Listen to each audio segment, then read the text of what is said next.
Alrighty, here we go. Starting chapter 9 with trigonometry. If you want it, well, we'll get to the label for these notes in terms of what learning target they are. 9-1 day 1, that's what I was just referring to. 9-1 is split up into 2 days. Pythagorean Theorem is a great place to start as we take a look at our objective of using trig rules to solve all missing parts of a right triangle. Now, when it comes to trigonometry, the Pythagorean Theorem is a great place to start that discussion. I'm not going to work through any examples with the Pythagorean Theorem because I know you've seen it before, and it won't take a lot to more than likely get you up to speed on the Pythagorean Theorem. If I label the two legs, which are again the shorter sides, as a and b, the Pythagorean Theorem states that a squared plus b squared equals c squared. Okay, that works to find a missing side length if I have two of the three sides. Okay, if I have two of the three, I can always use that. Okay, any point in chapter 9 where it's possible to use the Pythagorean Theorem, you can certainly do that. Okay, you can certainly do that. If we have two legs, we can find the hypotenuse. If we have the hypotenuse in one of the legs, we can find the other leg. It's about as fancy as we can get with the Pythagorean Theorem. For now, let's just leave it at that. All right, let's talk about the trig ratios. I want you to notice a pattern here, that these are written across from each other. We'll get to that in a minute. We need to have a reference angle. Let's call that angle theta. Okay, I'm looking at this triangle from the perspective of theta. Okay, theta is just a common variable that's used to represent a missing angle. From theta, this side across the triangle is what we call the opposite side. The one that's next to it is called the adjacent side. The longest side of the right triangle that is opposite the right angle is called the hypotenuse. All right, this first set of trig ratios, sine, cosine, and tangent. Many times people remember those with the acronym SOHCAHTOA. Sine opposite over hypotenuse. Cosine is adjacent over hypotenuse, and tangent is opposite over adjacent. Over here we have three other ratios known as the reciprocals. Notice the arrows attaching them refer to one of the first three ratios where they're just flipped. These are sometimes called the reciprocal ratios.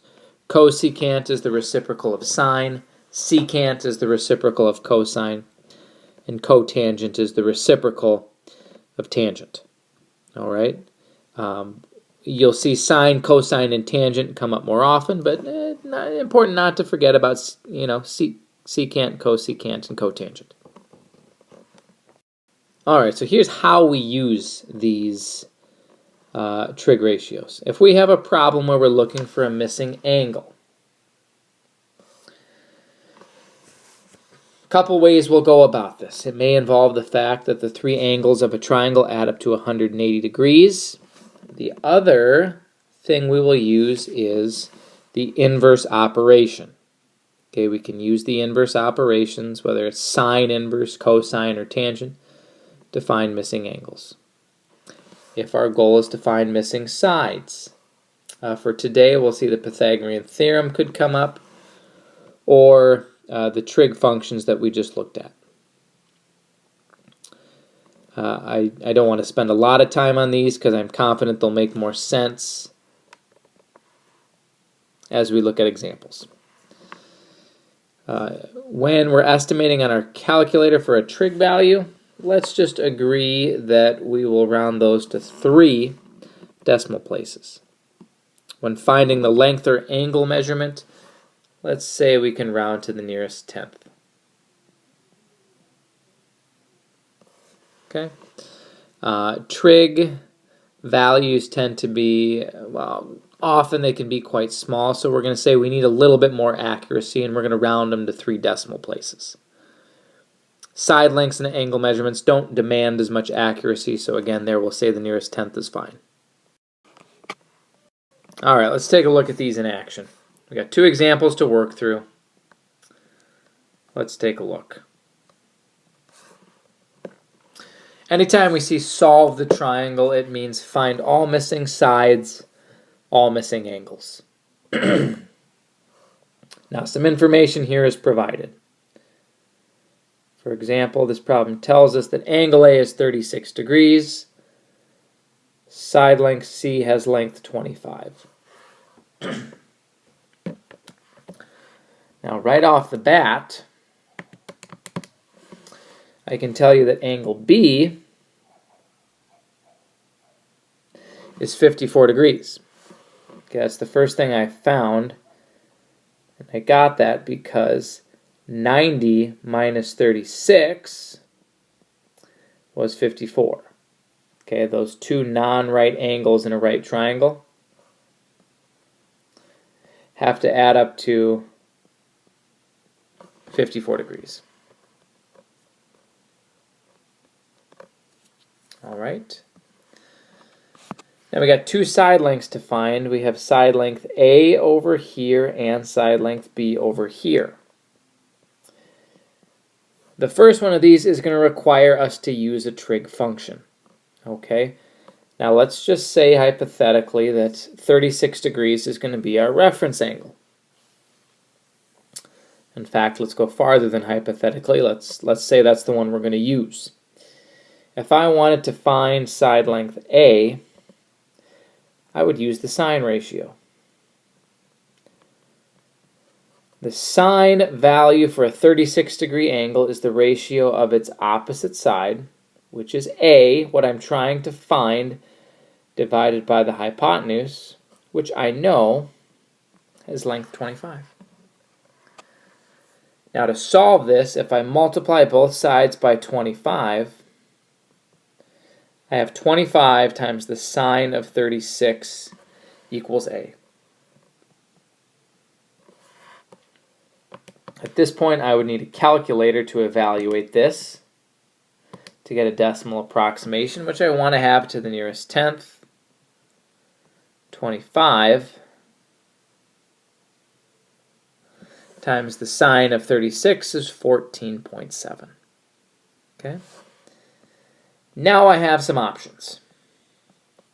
Could use the Pythagorean Theorem if I wanted to find side length B, because I have this side length right here, A, I now know is 14.7 approximately. Now, just to get used to using these trig ratios, I could use a trig ratio once again. Let's say we wanted to do that, and I wanted to find side length B using a trig function.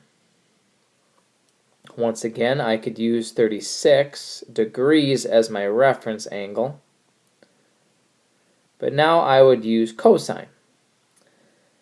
Side length B is adjacent to angle A, which is 36 degrees, so I could say cosine of 36 is B over 25.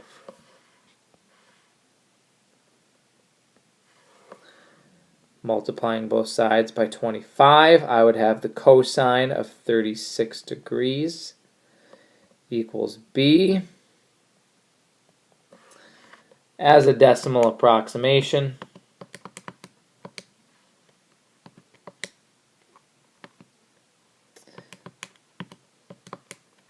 I get 20.2. Okay? The 3 angles in that triangle are 90 degrees, 54 degrees, and 36 degrees. The side lengths are 25, 14.7, and 20.2. I have all 3 sides, all 3 angles. That triangle has been completely solved. Okay. Let's take a peek over at this other example, which is a little bit different. This tells us that side length A is 12, side length B is 5. The goal again is to solve the entire triangle. Now here I have two sides, so to get side length C, I'm not going to use the trig function. Here I'm going to go to the Pythagorean theorem. Now, like I said before, anytime you can use the Pythagorean theorem, you can do so. 12 squared is 144. 5 squared is 25. Taking the square root of both sides and adding those together and simplifying, I get that C is 13. The hypotenuse is 13. Okay?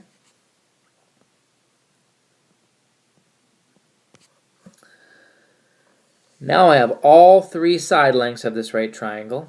A is 12, B is 5, C is 13. I need to find an angle. And let's say I want to find angle B. All right.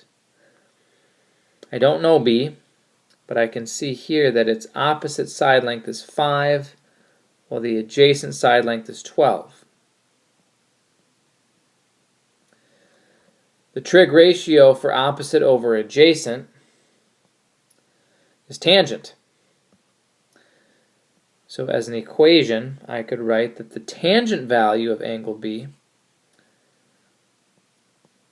is 5 over 12. In terms of a decimal approximation, I would have to use my calculator and type in inverse tangent of 5 over 12. The meaning of that statement is 5 over 12 is a trig value. In fact, it's a tangent value. And I would like to know the angle that has a tangent value of 5 over 12. Again, this part would come from your calculator. It's 22.6 degrees. Now, if I wanted to know angle A,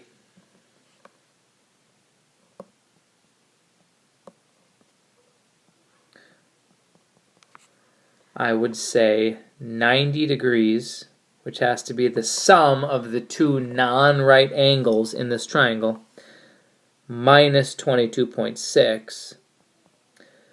What I'm doing right now is using the fact that all three angles have to add up to 90 degrees. Okay?